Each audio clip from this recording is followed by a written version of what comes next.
ঠিক যে না ওই কি লাঠি করেন আটতে আটতে আমরা কেউ খাবো না তা হবে না কুরবানির পশুর মাংস আমরা সবাই সমান ভাগ করে খাবো। আসলে ভারতের ভিতরে কিছু আইন আছে যারা মুসলমানের সাথে কখনোই মিলে না।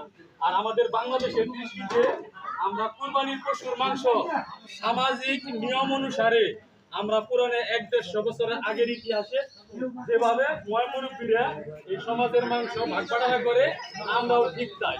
আমরা কেউ খাবো না তা হবে না